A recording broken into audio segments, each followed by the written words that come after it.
This tale is woven around a chilling smile, a deadly harbinger for its bearers. Rose, a psychiatrist, finds herself face-to-face with a university student in today's eerie session. Through a series of probing questions, she delves into the young woman's psyche, unraveling a tapestry of horror. The student recounts a week ago, witnessing a professor meet a self-inflicted, hammer-driven demise. Since then, haunted by an unseen malevolence, she's tormented by visions of specters donning various faces, each culminating in a horrifying smile. Rose diagnoses her with PTSD, but the plot thickens as the student's face contorts in terror, her screams piercing the air. In a shocking twist, she vanishes. Moments later, she's found, a sinister smile plastered on her face, self-mutilating with a porcelain shard before collapsing in a pool of blood. Rose, shaken to the core, recounts this macabre event to the police, then retreats home, haunted by the cursed smile that clings to her mind, an indelible mark of horror. Dead souls lurk in corners, flashing grotesque smiles at Rose. The air in the hospital echoes with the chilling mantra, "She's gonna die. I'm gonna die. Everybody die. Carl, look at me. You're going to die." Back at home, illusions haunt Rose relentlessly, driving her to the brink of paranoia. As she pores over recordings of her session with the student, a segment inexplicably vanishes. Just when things couldn't get stranger,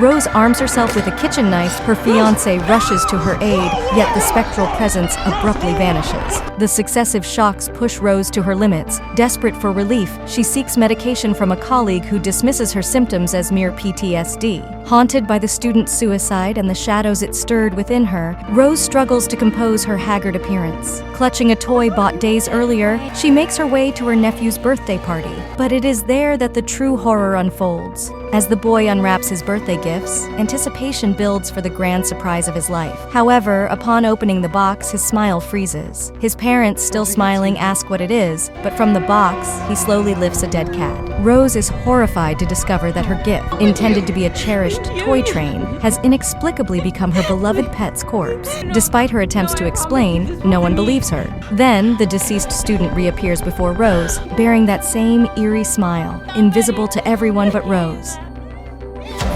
In a frenzy, Rose shatters a glass, her hands becoming bloodied by the shards. After receiving emergency first aid, she is taken home by her fiancé, where she recounts the bizarre events. However, her fiancé disbelieves her, suggesting instead that Rose has inherited her mother's mental illness. This accusation wounds Rose deeply, having witnessed her own mother's suicide. Beneath the shadow of a sinister smile lies a curse, one that drives its victims to suicide, all the while grinning. Regrettably, Rose has fallen prey to this affliction. In her desperation, she seeks out the sole survivor of the curse, who reveals a harrowing escape. The curse must be passed on. The grim salvation lies in committing murder before an eyewitness, thereby transferring the curse to them. As fate's door creaks open with the unexpected arrival of a colleague, sent to monitor her condition, their conversation takes a dark turn as a smile begins to curl on the colleague's lips. Pushed beyond the brink, Rose conceals the knife and steps into the shadows of the psychiatric hospital where she works, intent on shifting her cursed burden.